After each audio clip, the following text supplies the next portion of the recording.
ፈለገ ተጽዕኖ ፈጣሪ ምን ማለት ነው? አታወዛግበኛል። ምንድን ነው የሚሉት? ፈለገ ተጽዕኖ ፈጣሪ ይላሉ። ምንድን አልገባኝም። እኔን ነው እንትን አትበል። ስምህ ነው አንተ? ሌላ ስም አለ ማለት ነው? ፈለገ ይሉኛል። ምን ማለት ፈለገ ማለት? ፈለገ ለማለት ነው፣ ይፈልጋል እንደማለት ነው። አንተ አሁን እኔ ፈልገህ ሰው አገኘው። ሶፊ ሙርሲውን ፈልጎ አገኘው። ሶፊ በእናትህ አስቸውደኝ፣ ገጠር ላይ አስቸውደኝ። አታታለኝ ማለት እውነቱን ስለዚህ ደስ ይለኛል። አነ እየተረጎምኩልህ እኮ ነው። ፈለገ ማለት ነው። እንደዛ ነው። ፈለገ ማለት ምንድን ነው? ሶፊ ሙርሲን ፈልገ አገኘ እንደማለት ነው። ለዛ ስሙ ፈለገ ተጽዕኖ ፈጣሪ ማለት እንደዛ ነው። እኔን ነው ቤተሰብ እንደዛ ነው። እሺ ይቅርታ። ግን ለምን ተባልክ? እንደዛ የተባልኩት ልክ እንደዚህ እንዳንተ የጠፉትን እፈልጋለሁ። የጠፉትን እየፈለኩ የጠፋውን እዚያ አንተ ጋር ላለሁት የጠፋው ያወራ አይደለም። በህይወትማ አለ ሞላ ቴንኪ በህይወትማ አለ። ግን እንደዚህ ህይወታቸውን ከእግዚአብሔር ጋር ያላደረጉ ሰዎችን የጠፉ ሰዎችን እየፈለኩ ወደ ክርስቶስ አመጣለሁ። አጥማጅ ነኝ እኔ፣ አጥማጁ ነኝ። አረ ይሁን እንደዚህ ኮሚኒቲ አስማኝ ያለው ነገር ፈለገ ኦርቶዶክስ ነው እሱ ውሸቱን ነው ይላሉ። ምን ነገር ነው ውሸቱ? አንተ የምትፈለገው ሰውዬ ኦርቶዶክስ ነህ እያሉህ ነው።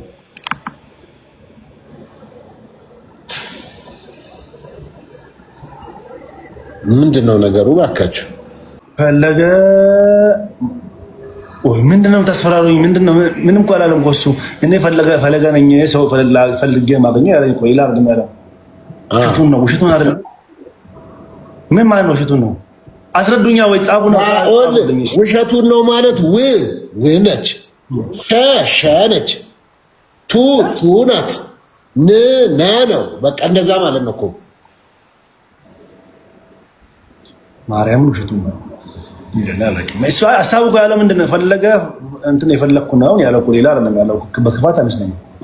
በክፋት በደንብ አድርገህ አዳምጠኝ። እኔ እያልኩ ያለሁት ከቤተ ክርስቲያን ትምህርት ውጪ ከሆነ እኛ አይመለከተንም ነው።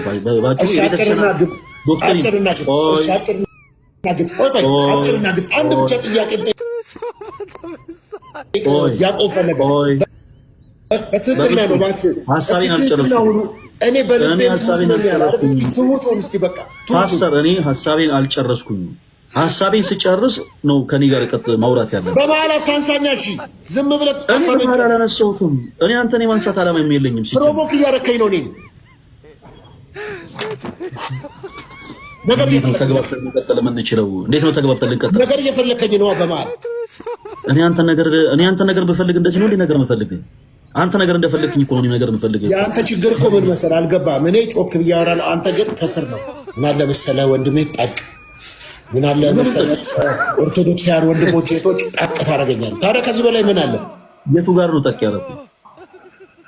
በመሀል ገብስ ነው የምትለው ትለኛለህ። እኔ ገብስ ነው የምትለው አላልኩም። የሚመስል እንስሳ ካያችሁ አትቅረጹ ትላለህ። ምንም አትለው። እኔ በፍጹም አሁን ሰዎች ጣዖት እንዲያመልኩ አልፈልግማ።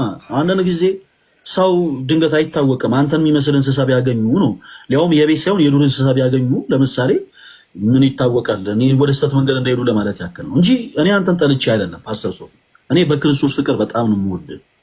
ስለዚህ በቻልኳት ቀርበን እናዳምጥ። አንተ ነው የምትወደኝ እኔ? አዎ እኔ በክርስቶስ ፍቅር እወድሃለሁ። በጣም በክርስቶስ ፍቅር ስለምወድህ ነው ካለህበት ጨለማ እንድትወጣ አብዝቼ የምጸልየው። በነገራችን ላይ አብዝቼ ስለአንተ የምጸልየው ትናንትና ማታ መንፈስህ ሲታወቅ ነበር አይደል? ተኝተህ ለምሳሌ ትናንትና ማታ ከቤት ከገባሁ በኋላ ተደውለህልኛል ነበር እንዴ?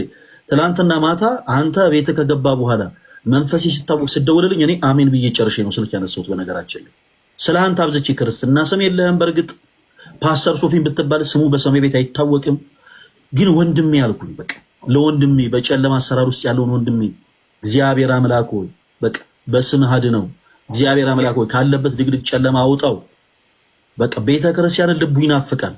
ልቡም ስለሚናፍቅ ባይኖም ኖሮ ነጠላ ፒንክ ነጠላ ያደርጋል። ይሄንን የልቡን መሻት አሰበህ ደግሞ ተመልከተህ ጌታ ሆይ ነጩን አልብሰው ብዬ ስላንተ አብዝቼ ይጸልይ ነበር።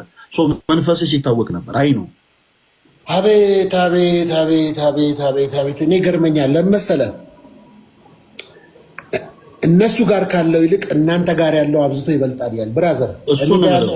አዎ እነሱ ጋር ካለው ይልቅ እኛ ጋር ያለው ኃይለኛ ነው። ከኔ ጋር ያለው ጠላቴ ፓስተር ፓስተር ሶፊ አለው ተው ቆይ ሶፊ ምንድነው ከኔ ጋር ያለው ኃይለኛ ፉከራ ነው ያለው አሁን እሱን ፉከራ ነው ሽለላ ነው። ጠላቱ ጣና ጠላታችን ሰይጣን ነው። ጥቅስ ሰይጣን ይጠቅስ ነበር። አንድ ጊዜ ክርስቶስ ኢየሱስን አግኝቶት በተሰግድልኝ ብሎታል። ታስታውሳለህ? ጥቅስ መጥቀስ መኖር አይደለም፣ መኖርና መጥቀስ ይለያያል። አሁን ክርስትናን እንኑረው ነው። ስንኖረው ግን መጽሐፍ ቅዱሱ የሚለውን ሐሳብ ይዘን እንከተል ነው። መጽሐፍ ቅዱስን እኮ ፕሮቴስታንትም ያነባል፣ ኦሊሰስም ያነባል፣ ጆሆቫ ዊትነስም ያነባል፣ ሌሎችም ያነቡታል። ግን ይኖሩታል ወይ ነው። እንኳን እሱ አይደለም እስልምና ላይ ያሉት ልጆች እንደ ፊክሽን አንብበውት ከኦርቶዶክስ ጋርም ከክርስቲያን ጋርም ለመከራከር ይመጣል። አሁን ይሄ ቅዱሳን ስዕላት ወይም ደግሞ ስዕላት መጽሐፍ ቅዱሳዊ ናቸው ወይ ወደሚለው ሐሳብ እንሂድ።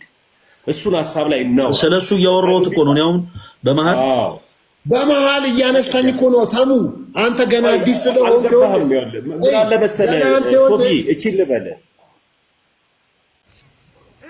ይሄ መጽሐፍ ቅዱስ አዲስ መደበኛ ትርጉም ይባላል። እዚህ ላይ ምን ስል ይታያል? ፓስተር ይቀናበል፣ አይዞህ አንገትን አትልፋ። እዚህ ላይ ምን ስል ይታያል? አትዙር ጊፍት ችግር የለውም መጽሐፉን ፓስተር ንገረኝ። እዚህ ላይ የምን ስል ይታያል? ለኔ ነው ለአንተ ነው? የሆነ የተለያየ ነገር እያየሁ ነው። ምን ይታያል እዚህ ላይ? መስቀል። አዎ የምን ስዕል ነው ይሄ? የመስቀል ስዕል። እንግዲህ ቅድም ጥቅስ ሰጠኝ ነው መስቀል ምናምን እናደርጋለን። እኔ አሁን አልጨረስኩኝም። ምንድነው አንተ ላይ ጨለማ የሚያካፋው? ጨለማውን ይክፈፍልህ። አሜን። የምን ጨለማ? እና አሁን ጨለማ እያካፋ ነበር አንተ ላይ ጨለማ እያካፋ ነበር አንተ ላይ ጨለማ እያካፋ ነበር። ስለእውነት ከፈለክ ደግሞ ያሳየዋለሁ። በደንብ አድርገህ አዳምጠኝ። ቅድም አንድ የመጽሐፍ ቅዱስ ማስረጃ ሰጠኝ። ያ ደግሞ ስዕላት መጽሐፍ ቅዱሳዊ እንዳልሆኑ አካፋውን ጨለማ በጌታ በኢየሱስ ስም አንተ ጋር ተከታታይ ትምህርት ስለጀመረ ነው እሱን ጋር ያካፋ። ለዛ ነው ሁለታችሁ ግን ያካፋ። አይ እኔ ቅርብዬ ነው ዛሬ በነገራችን እዚህ ቤት የተገኘሁት። ይሄ ቤት አልተሳደብኩም። እውነትን መናገር ስድብ አይደለም። ከዛ ሰው ጋር ሆነ ቁጭ ብሎ 24 ሰዓት እህል ከሚበላ ሰው ጋር ሆነ ሰድበኸኛል፣ ተመልክቻለሁ። አመሰግናለሁ። ትከሻዬን ነካ ነካ እያደረጋችሁ ነው እና ክፉ ቃል ወጥቷል፣ ሰምቻለሁ።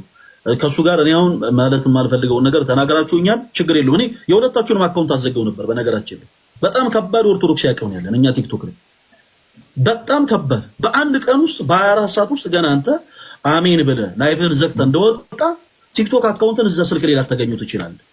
እኔ እስትንፋሴ ነው ቲክቶኩን ነው የምታዘጋው? ቲክቶኩን ነው እስትንፋስን የሰጠህ እግዚአብሔር ነው። ቲክቶኩን ግን እኛ ልናዘጋው እንችላለን ነው። ሌላ ከፍታለሁ። ቲክቶኩን እኛ ልናዘጋው እንችላለን፣ ግን እኛ አሁን ይቅር ብለናል። ሌላ ከፍታለሁ። ሌላኛውም ይዘጋል።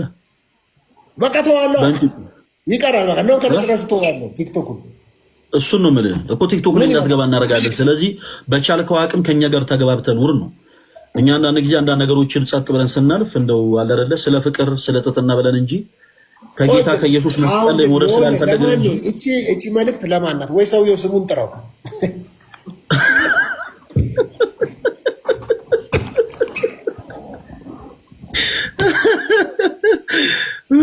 ወይ ግድ እቺ መልእክት ለማን ናት? ደስ ይላል።